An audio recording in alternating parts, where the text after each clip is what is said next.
죽기까지 복종하신 아들을 죽은 자 가운데서 살리시고 하늘 보좌에 영광을 주신 하나님 아버지, 오늘 또 만민 중에 부르셔서 주의 나라와 백성 삼으신 주의 언약의 백성들에게 주의 언약의 말씀을 함께 읽고 듣게 하시니 감사를 드립니다. 모든 권세들의 주님께서 친히 주의 백성들에게 권세의 영으로 함께 하셔서 교회가 이 왕의 말씀을 따라서 주님의 나라와 영광을 힘있게 헌신하고 봉사하며 그리스도의 날까지 복음의 전투에 참여함으로 하나님의 영광과 기쁨이 다 되게 해주시옵소서. 예수님의 이름으로 감사하며 기도하옵나이다. 아멘.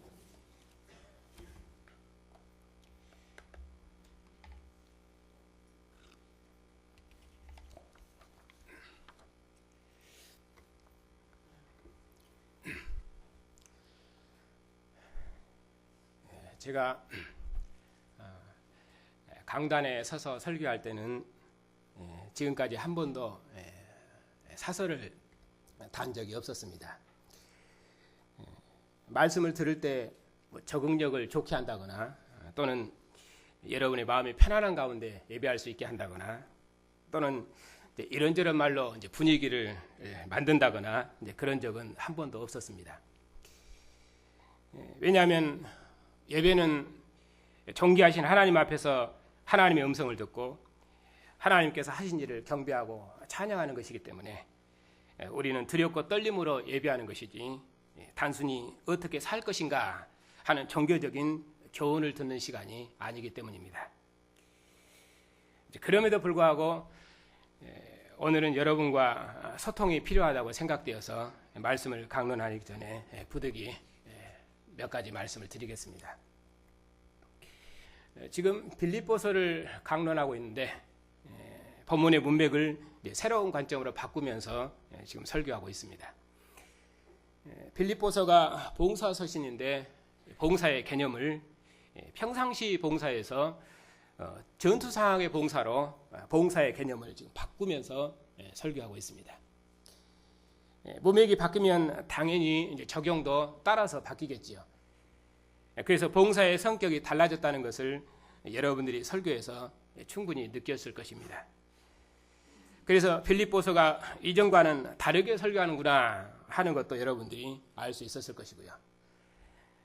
사실 빌립보서를 강론하게 된 것은 연초에 말씀드린 것처럼 올 연말에는 직분자를 보강할 계획을 가지고 있었습니다.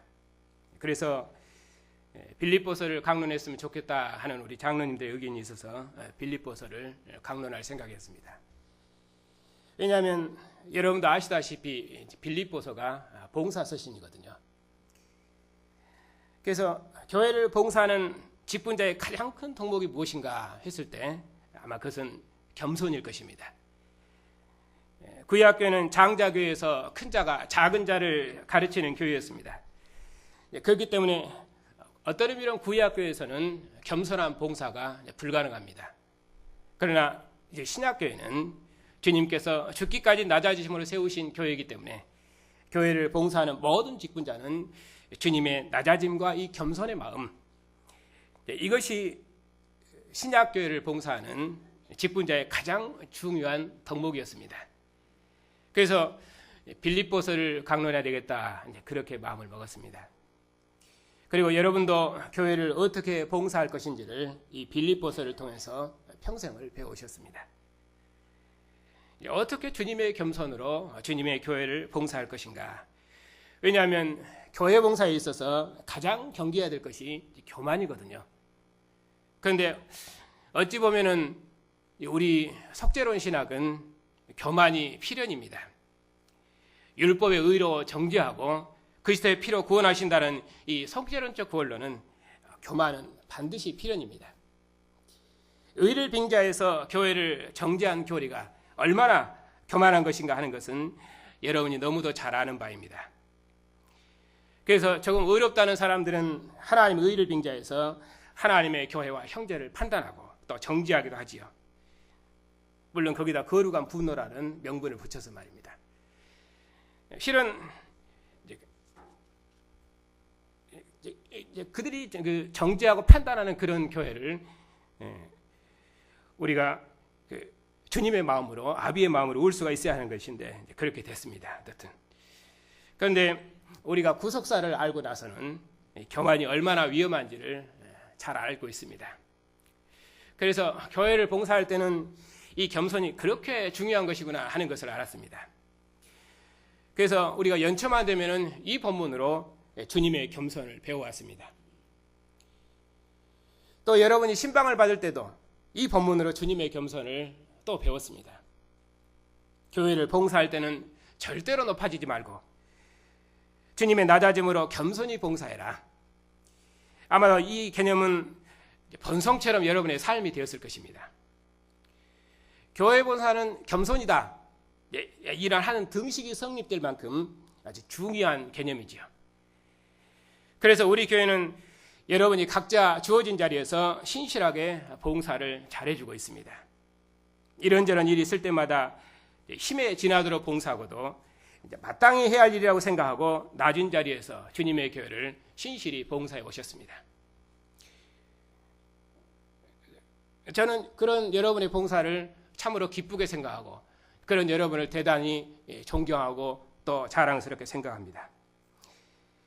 죽기까지 낮아지신 주님의 겸손으로 각자 주어진 자리에서 봉사하는 여러분은 참으로 주님의 기쁨이고 영광입니다. 하나님께서 그런 여러분을 얼마나 자랑스러워하시고 또 기뻐하시는지 모릅니다. 그래서 직분자를 보강해야 되겠다 하는 그런 시점에서 빌립보서로 우리의 봉사를 다시 한번 새롭게 하는 기회가 되었으면 좋겠다 하는 그런 마음이 있어서 빌립보서를 강론하게 됐고, 얼마 전 수련회 때까지만 해도 이 본문으로 우리가 주님의 겸손을 배웠습니다. 그리고 빌립보서 설교를 시작하면서 빌립보서 개론을 먼저 설명을 했고, 그리고 1장과 끝장을 중심해서 다시 한번 또 설교를 했습니다. 그때까지만 해도 겸손히 봉사해라, 이 개념으로, 이전 개념으로 빌립보서를 풀었습니다. 그런데 이렇게 문맥이 갑자기 바뀌고 강조점이 달라지니까 여러분이 많이 놀라셨을 것입니다. 겸손한 봉사가 중심 내용이 아니라 봉사의 성격이 전투적이라고 하니까 여러분이 받기 어려워하는 것도 제가 충분히 이해합니다. 물론 제가 새로운 관점으로 빌립보서를 설교하게 되었다고 지금처럼 미리 말씀을 드렸어야 했고, 또 왜 바뀌게 됐는지 그 근거를 논리적으로 충분히 설명을 드려서 여러분이 염려 없이 예배에 전념할 수 있도록 했어야 하는데, 그런 과정 없이 바로 설교에서 새 관점을 설명했기 때문에 여러분이 의구심이 많고 또 받기 어려웠을 것입니다. 더구나 이전의 문맥과 비교하면서 그 문맥의 의미를 비교해가면서 설명했기 때문에, 그러면서 새로운 문맥의 의미를 제가 주장하듯이 그렇게 펼쳤기 때문에 여러분이 듣기에 많이 힘드셨을 것입니다.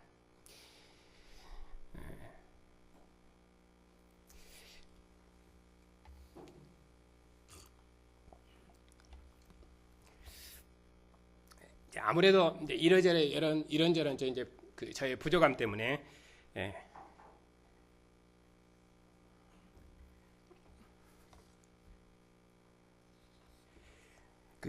여러분이 예배하는데 많은 근심과 그 걱정을 끼쳐드린 것에 대해서는 제가 여러분 앞에 진심으로 사과를 드립니다.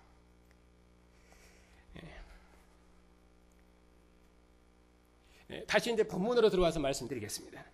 어떻든 여러분이 본문을 소위 이제 국어적으로 보면은 너희 믿음의 재물과 섬김 위에 나를 관제로 드릴지라도 해서 봉사가 주제인 것처럼 보이는데, 또 사도께서 빌립보교의 사랑의 선물에 대해서 감사하시고 그 사랑이 더욱 풍성하기를 기도하시면서 이런 봉사를 할 때는 그리스도의 마음을 품고 겸손히 봉사해라 하고 이제 그렇게 권면하시기 때문에 이런 흐름이 너무나 자연스럽게 보입니다.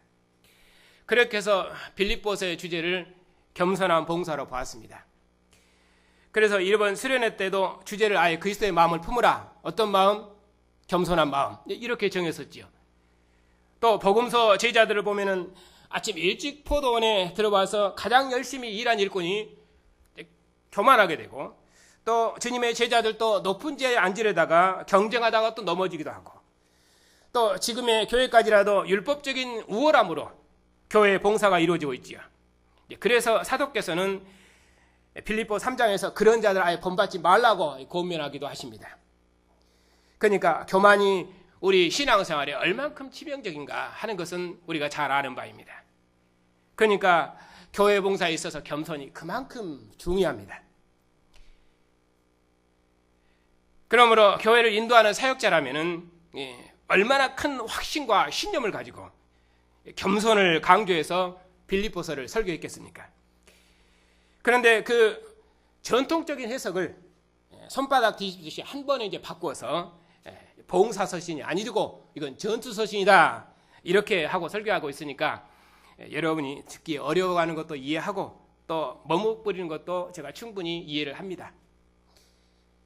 그래서 여러분의 염려를 제가 충분히 들었고 또 알고 있기 때문에 그 일로 이 관점으로 너의 신학교에서 충분히 연구도 하고 또 토론도 하고 또 공부도 하고, 그리고 너의 목사님들에게도 봉사의 성격을 전투 문맥으로 푸는 것이 어떠하냐 그렇게 물었을 때 다들 하시는 말씀이 그 문맥이 훨씬 더 자연스럽다 그렇게 얘기를 하고 있습니다.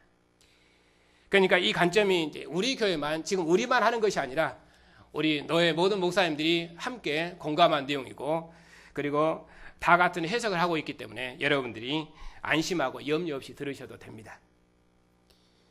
물론 달라진 문맥으로 설교한 메시지 자체를 여러분이 반대하지 않는다는 것도 저는 잘 압니다. 여러분이 원하는 것은 왜 이 문맥이 달라졌는지 논리적으로 좀 더 설명이 필요했으면 좋겠다.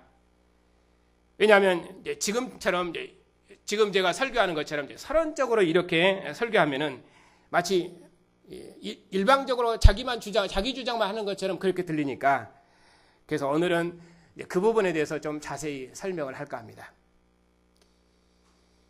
다만 제가 염려되는 것은 여러분이 항상 말씀이 그러한가 하고 하나님께 묻는 것은 당연한 열심이지만은 교회론적으로는 교회는 목사의 입에서 선포되는 그 설교를 통해서 예배를 합니다. 그러므로 혹 목사의 설교가 여러분과 관점이 다르다 할지라도 목사의 설교가 실학적으로 틀리지만 않다면은 여러분이 마음을 열고 하나님을 예배해도 좋습니다. 그런 양심은 이중 양심이 아니라 선한 양심이라 아멘 해도 괜찮습니다. 왜냐하면 우리는 다 똑같은 관점을 볼 수는 없기 때문이죠. 그런 점에서 저는 이 일로 여러분 한 사람도 넘어지는 자가 없고, 또 주님께서 우리에게 주신 이 새로운 해석을 우리가 풍요롭게 누리고 또 이 관점으로 주님의 교회를 더욱 충성스럽게 봉사할 수 있기를 소망합니다. 사도께서 빌립보의 재물과 섬김 위에 자신을 관절해 드려서 함께 주님의 기쁨이 되기를 원하셨던 것처럼 저도 여러분과 함께 주님의 교회를 기쁨으로 섬기를 원합니다.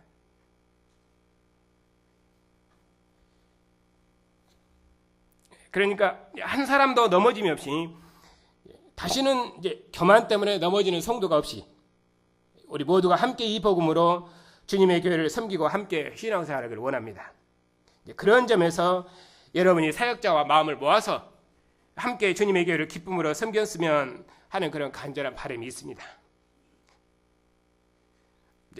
이제 그러고도 여러분이 이 관점에 대해서 이해가 잘 안 되고 염려가 그런다면 이 본문이 끝나도록까지 이 관점이 그러한가 하고 마음을 열고 또 생각해 보시기 바랍니다. 그리고 꾸준히 질문하시고 또 토론을 하셔도 좋습니다. 억지로 바꾸라는 말은 아닙니다. 마음을 열고 따라오시면 분명 여러분에게 유익이 있을 것입니다. 저는 하나님께서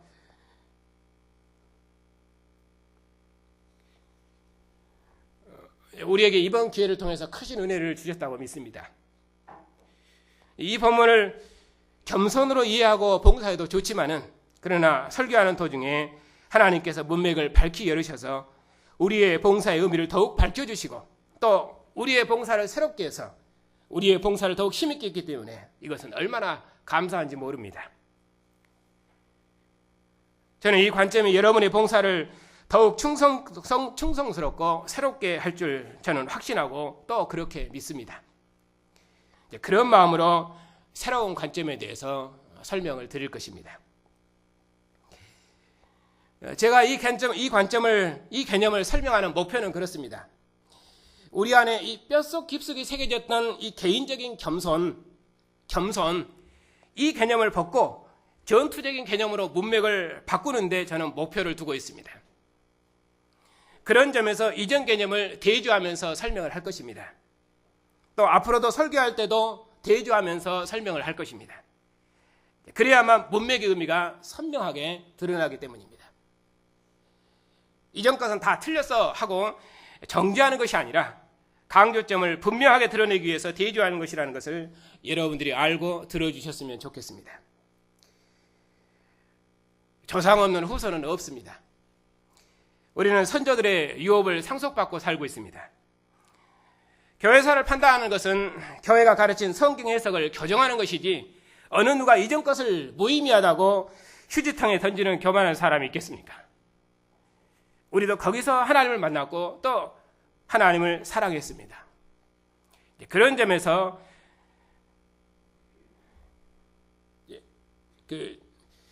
저의 부족함이 여러분들에게 거침돌이 되지 않았으면 좋겠습니다. 또 저도 이 부분에 대해서는 여러분의 의견을 제가 깊이 듣겠습니다.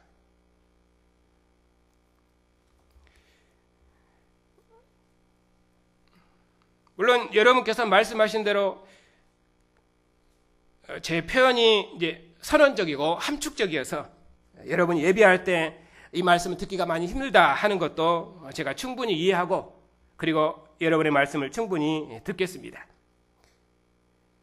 어떻든 제가 말한 이 문맥이 잘 설명되어서 이전에 여러분의 봉사가 비하되는 것이 아니라 사랑이 지식과 청명으로 더욱 새롭게 되기를 원하셨던 것처럼 오히려 여러분의 믿음과 섬김과 봉사가 더욱 이 개진된 개념으로 새롭게 되고 풍성하고 그리고 더욱 발전해 가기를 원합니다.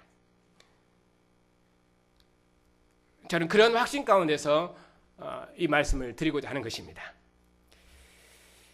자, 그러면 다시 빌립보서를 왜 이 개념으로 바꿨는지에 대해서 설명을 드리겠습니다.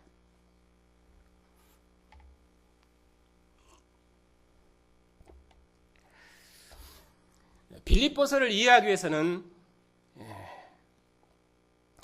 빌립보 교회 봉사를 사도께서 이제 어떤 개념으로 이해하고 있었는지 이 부분을 이해하는 것이 중요한 개념입니다.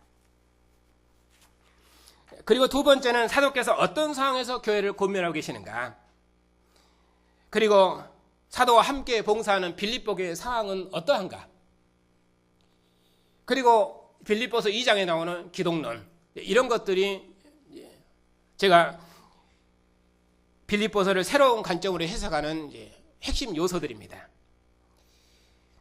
핵심은 뭐냐면은 사도의 매임과 복음을 변명함과 확증함에 빌립보 교회를 향해서 사도께서는 너희가 다 나와 같은 싸움이 있는데 하시면서 이 싸움을 하는 데 있어서 그 어떤 대적도 두려워하지 말고 나와 함께 복음의 신앙을 위해서 협력해 주라. 그러니까 핵심은 두려움 없이 협력해라. 기쁨으로 협력해라. 어떤 대적도 두려워하지 말고 두려움 없이 기쁨으로 나와 함께 이 일에 협력해 주라. 내 싸움에 참여해 주라. 너희에게도 나와 같은 싸움이 있지 않느냐. 같은 싸움을 거는 교회를 향해서 어떤 대적도 두려워하지 말고 나와 함께 복음의 일에 협력이라 할 때 이 협력이 어떤 의미로 협력이겠는가 하는 것입니다. 이것이 겸손하게 교회 봉사 잘하라는 말인가? 아니면은 사도와 함께 고난 중에 싸우라는 말인가? 사도께서는 자신의 매임과 고난에 참여해서 그 어떤 대적도 두려워하지 말고 이 복음을 위해서 함께 싸우자고 지금 권면하고 있습니다. 이런 상황에서 그리스도의 마음을 품으라 하는 말이 교만하지 말고 교회 봉사할 때는 겸손히 봉사해라, 이런 말로 해석될 수 있겠는가? 지금 옥중에 갇힌 사도와 같은 싸움을 싸우고 있는 교회를 향해서 그 어떤 대적도 두려워하지 말고, 절대로 두려워하지 말고 내가 복음을 부끄러워하지 않은 것처럼 너도 복음을 부끄러워하지 말고 두려워하지 말고 복음의 신앙을 위해서 협력하라 했을 때 사도께서 교회를 권면하시기를 교회는 봉사할 때는 겸손히 교회를 봉사해야 된다. 주님의 낮아지심으로 교회를 봉사해야 된다. 내가 있든지 없든지 서로 높아지지 말고 나보다 항상 남을 낮게 여기고 다른 사람을 배려하고 겸손히 봉사해라. 이렇게 말씀했겠는가? 같은 싸움에 참여한 빌립보 교회를 향해서 나의 매임과 괴로움과 함께 참여했으니 참으로 잘했도다. 그들의 협력을 격려하시고 죽기 이르러도 자기 목숨을 돌보지 않고 사도의 매임과 고난에 참여했던 함께 군사된 에바브라디도를 교회에 보내시면서 복음의 일에 협력하라고 했을 때 그들에게 겸손히 교회를 봉사해라. 이렇게 권면하는 것이 문맥에 자연스럽냐 하는 것입니다. 이제까지는 그렇게 풀었거든요. 그러니까 2장, 여기 1장 오늘 밤 읽었던 1장 27절 이후부터를 그때 설교할 때부터 문맥이 이제 꼬이는 것입니다. 자연스럽지가 않아요. 그래서 본문을 다시 보게 된 것입니다. 그래서 함께 의논을 했지요. 자, 조금 더 설명하겠습니다. 아까 시작할 때 제가 말씀드린 것처럼 개진된 해석을 이해하기 위해서는 핵심 요소들이 있다고 말씀을 드렸습니다. 그 요소들을 중심으로 말씀을 드리겠습니다. 사도께서는 빌립보 교회 봉사의 의미에 대해서 설명을 하시는데, 자, 1장 3절과 7절 말씀을 보겠습니다. 3절에 보면 너희가 첫날부터 이제까지 복음을 위한 일에 참여하고 있기 때문이라. 사도께서는 복음을 위한 일에 그들이 참여했다고 말씀하십니다. 그들의 봉사를 그렇게 설명을 하시죠. 또 7절에서는 사도의 매임과 복음을 변명함과 확정함에 너희가 다 나와 함께 은혜에 참여했다. 이렇게 빌립보 교회 봉사의 의미를 설명해 주고 있습니다. 빌립보 교회는 복음을 알았던 첫날부터 지금까지 이 사도의 일, 곧 사도께서 복음을 변명하고 확증하다가 옥에 매이셨는데 이 일에 있어서 사도와 함께 참여했다. 이렇게 말씀하십니다. 또 4장 14절에서도 너희가 내 괴로움에 참여했으니 잘했도다. 그들의 봉사를 그렇게 해석해 주고 있습니다. 그런데 사도께서는 복음을 위해서 그가 하신 일을 설명하기를 곧 복음을 변명, 무엇입니까? 복음을 변증하고 확증하는 일에 이렇게 말합니다. 복음을 변증하고 확증하는 사도의 일은 물론 이 본문은 직접 나오진 않습니다. 그러나 우리는 이 본문이 말하는 범위 내에서 배경을 끌어올 수 있습니다. 그래서 옥중서신이랑 같은 배경을 가졌을지라도 이 배경을 어떻게 끌어올 것인가, 본문의 강조점을 따라서 본문의 배경을 가져올 수 있는 것이죠. 그런 의미에서 빌립보서는 사도행전의 내용을 끌어올 수 있습니다. 특별히 16장이죠. 거기는 빌립보 교회가 설립된 상황이고 또 사도께서 그 복음을 증거하다가 옥에 매인 상황입니다. 거기서 어떻게 그가 승리하셨는지를 설명하는 내용이 있지요. 사도께서 복음을 변증하고 확증하는 이 일은 사도께서 로마 권세자 앞에서 행한 일입니다. 아그리빠 왕 앞에서, 그리고 로마의 법정에서, 그리고 황제의 시대가 있는 빌립보에서 사도께서는 이처럼 권세자 앞에서 복음을 변증하고 증거했습니다. 사도께서 증거한 복음은 십자가에 죽으시고 부활하신 예수 외에는 하늘의 왕이 없다. 그분이 하늘의 왕이시다. 자신을 신의 아들로 참칭하는 세상 권세자들 앞에서 증언하시기를 유대인과 세상의 십자가 못 박아 죽인 예수를 하나님은 죽은 자 가운데 살리셔서 천하 만민의 구주로 세우셨다. 모든 왕들은 이 왕 앞에 복종해라. 이분에는 하늘의 왕이 없다. 내가 쇠사슬에 매인 것을 제외하고는 다 나와 같이 주님 앞에 복종하기를 원한다.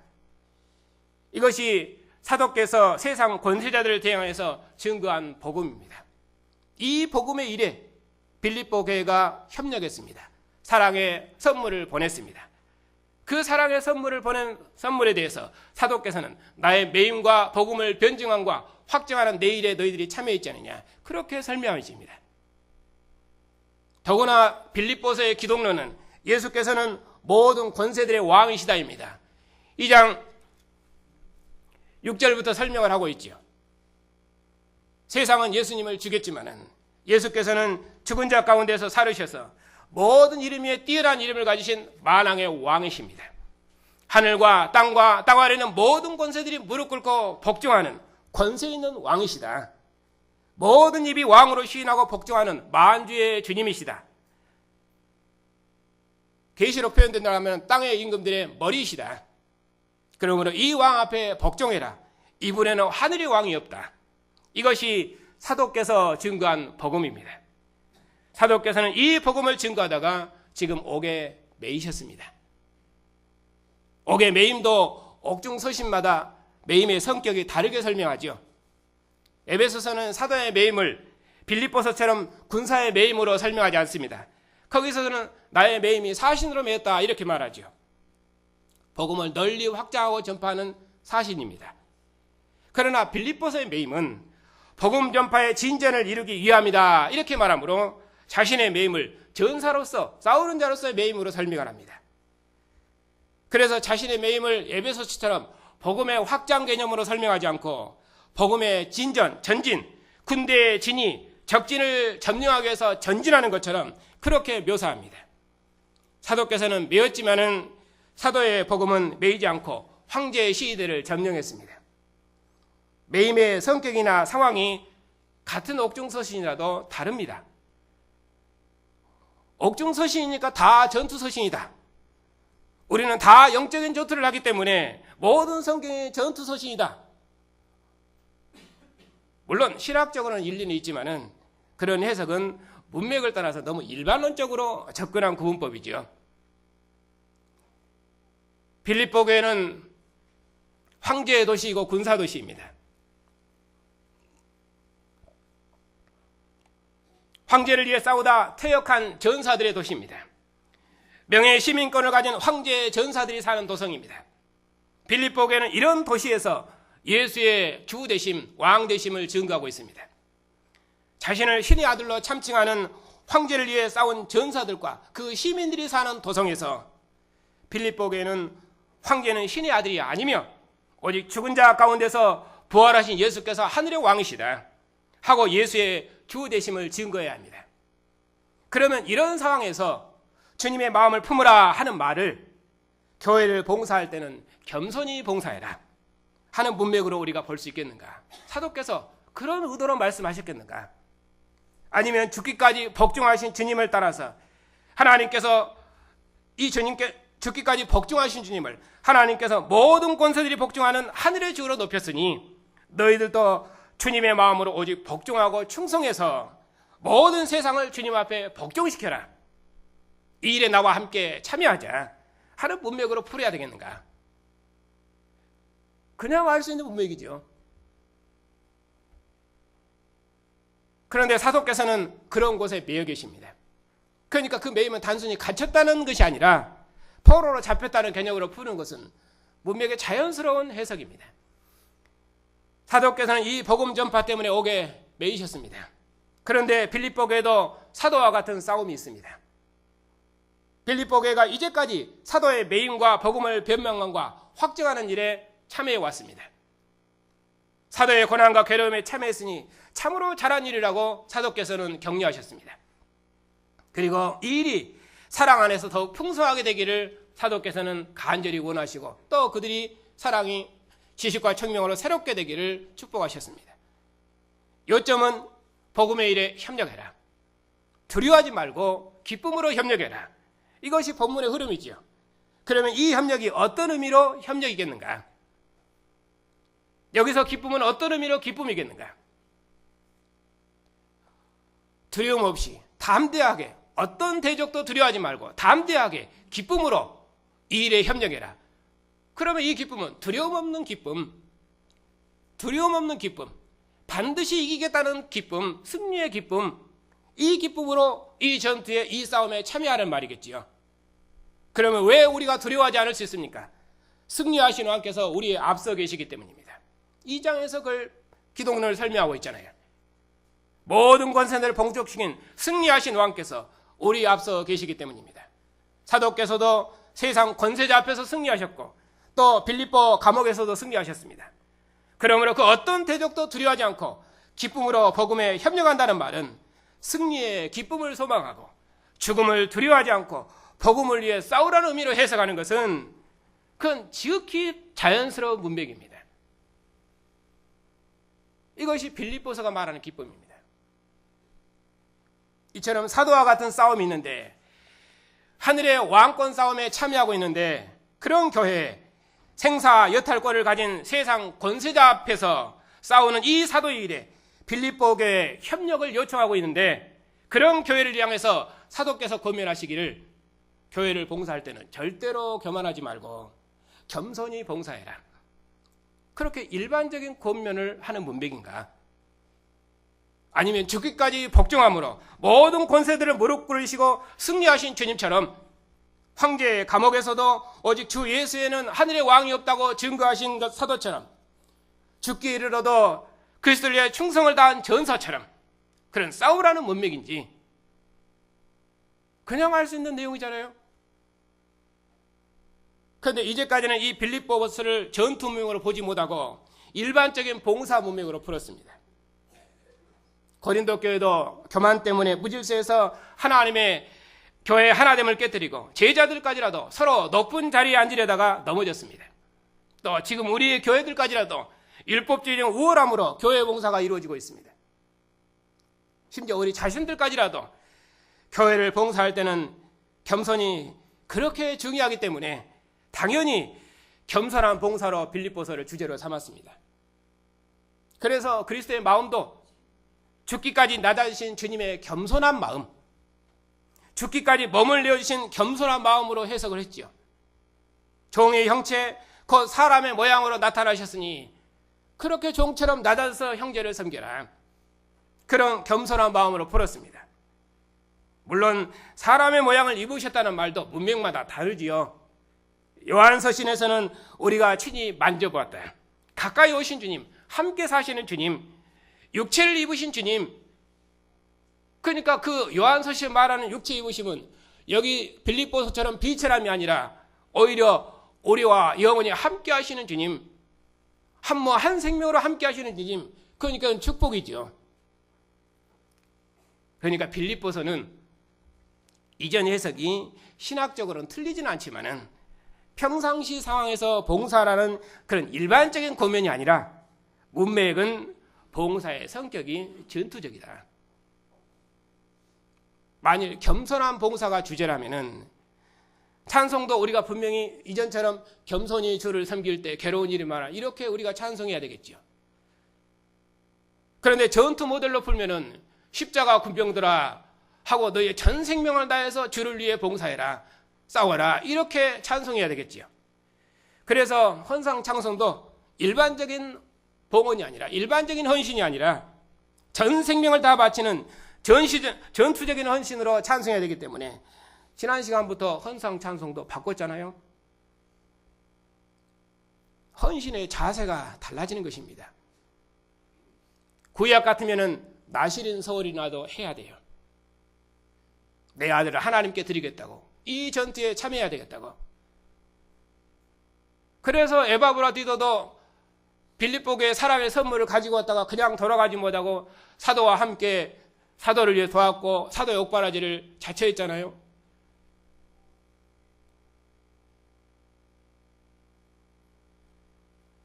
그러니까 사도의 선교 사역에 선교 헌금 얼마 보내는 개념이 아니라 그런 말입니다. 주님의 피에 내 피를 뿌리고 주님의 살에 내 몸을 들여서 한 전투에 참여하겠다는 충성 맹세가 빌립보서의 적용입니다. 그러므로 복음의 일에 협력해라. 그 어떤 대적도 두려워하지 말고 기쁨으로 협력해라. 그리스도를 위하여 우리에게 은혜를 주신 것은 그를 위하여 고난도 받게 하려함이 아니냐. 너희에게도 나와 같은 싸움이 있는 줄 안다. 나는 살든지 죽든지 오늘 주를 위해서 살았고 이제까지 그 일 때문에 내 생을 다 바쳤고 또 그 일 때문에 나는 지금 옥에 매였다. 그런데 너희가 나로부터 주님을 들은 첫날부터 지금까지 나의 매임과 복음을 변명함과 확증하는 그 내 일에 함께 참여했으니 이후로도 너희 사랑이 지식과 청명으로 점점 풍성해서 그리스도의 날까지 이르기를 원한다. 그 일에 어떤 대적도 두려워하지 말고 이 일에 협력해 주기를 바란다. 그 고난의 싸움이 너희가 구원받았다는 확실한 증거가 아니냐. 이것이 너희가 주님의 군사되었다는 확실한 증거가 아니냐, 보증이 아니냐. 그러니 이 일에 협력해 주라. 너희에게도 나와 같은 싸움이 있지 않느냐. 그러니 참으로 기쁘고 기쁘다. 너희가 그렇게만 협력해 준다면 너희의 재물과 봉사에 나를 전제로 드릴지라도 나는 이 싸움을 계속할 것이다. 내가 선물을 구함이 아니라 내게 능력 주시면서 나는 모든 것을 할 수 있느니라. 내가 원하는 것은 너희에게 유익하도록 풍성한 열매를 구하는 것인데, 그러면 여기서 풍성한 열매는 무엇이겠습니까? 겸손히 봉사 잘해라는 말일까요? 아니면 성경 근본에서 사도의 일에 협력하는 말일까요? 아니죠. 사도의 매임과 사도의 괴로움과 사도의 싸움에 함께 협력하고 함께 참여해달라, 그런 말이지요. 어떻게 참여합니까? 사도께서는 이제 여러 번을 통해서 권면하심으로 이 싸움에 협력해 줄 것을 원합니다. 그 2장부터 있는 내용이에요. 그런데 이걸 설교를 해야 되는데 할 수가 없어요. 왜? 이 앞부분이 여러분이 받지 못하고 있기 때문에. 그래서 다시 설명을 드린 것입니다. 사도 자신을 통해서, 그리고 그리스도를 통해서, 그리고 복음의 동역자들을 통해서 사도께서는 이제 권면하십니다. 그러니까 2장 이후의 내용은 어떻게 풀어야 되겠습니까? 복음의 일에 협력하라는 일반적인 자세로 풀어야 되겠는가? 아니면은 전투훈령으로 풀어야 되겠는가? 당연히 전투훈령으로 풀어야 맞지요.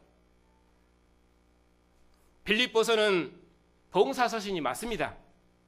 그러나 평상시 일반적인 봉사가 아니라 전투 상황에서 봉사라고 권면하기 때문에, 그 일에 협력하라기 때문에 여기서는 봉사하는 자세를 말하는 것이 아니라 한마디로 한 전투훈령이에요. 똑같은 봉사 자세도 봉사의 자세가 달라지는 것입니다. 겸손한 마음으로 각각 자기보다 남을 낫게 여기고 오직 각각 자기 일을 돌아볼 뿐더러 다른 사람의 일을 돌아봐라. 이것도 자신을 낮추고 다른 사람을 배려하라는 겸손이 아니라 전의로 풀어야 맞겠지요. 어떻게 우리가 형제를 믿지 않고 전투하겠습니까? 전우가 나보다 전투를 잘하려고 자기 자리를 지켜줘야 되고 또 돌봐줘야 됩니다. 혹 수류탄이 하나 떨어지면 자기가 먼저 거기에 덮쳐서 전우를 살려야 됩니다. 그것이 함께 전투하는 자입니다. 군사를 영어로 하면 어모사옥이라도 해줘야 되겠지요. 왜냐하면 함께 전투하니까.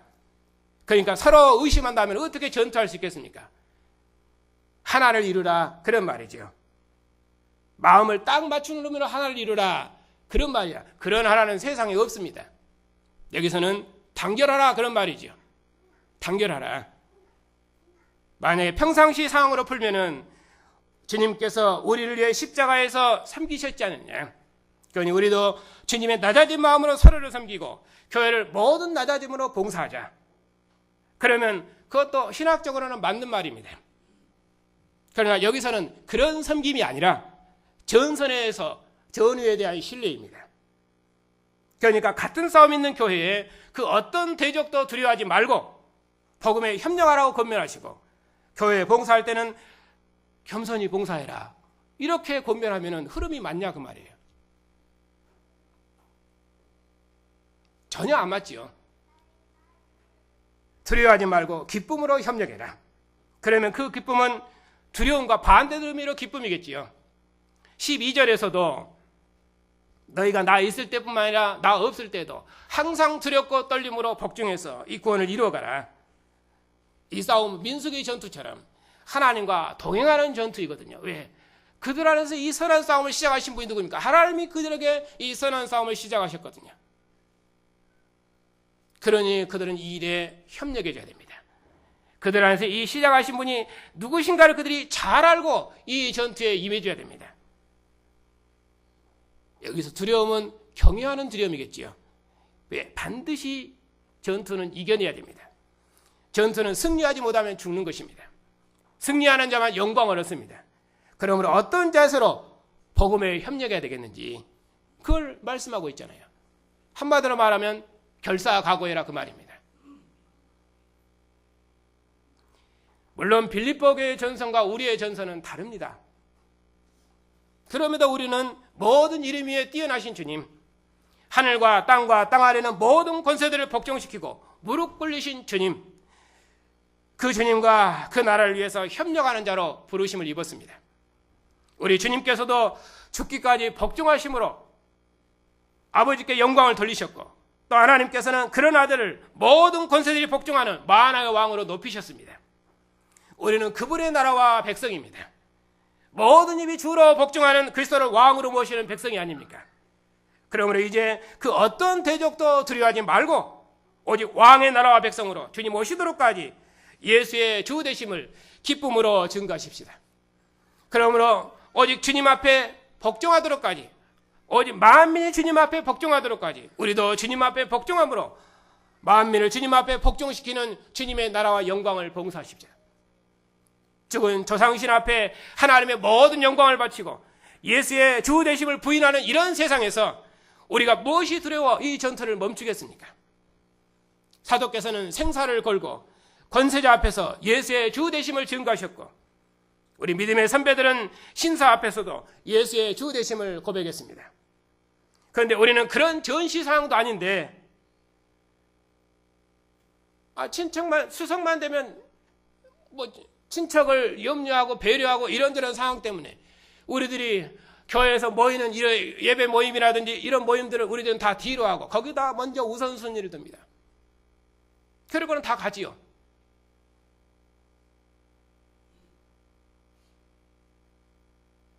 우리가 참으로 우리 안에서 이 선한 전투를 시작하신 이 하나님의 증인으로 하나님과 함께 교회를 이루어서 모든 세상을 정복해내고 예수의 왕 되심을 부인하는 모든 세상을 정복해내고 그렇게 해서 그들을 복종시키는 영광의 전사로서 이 싸움을 싸워야 될 것입니다.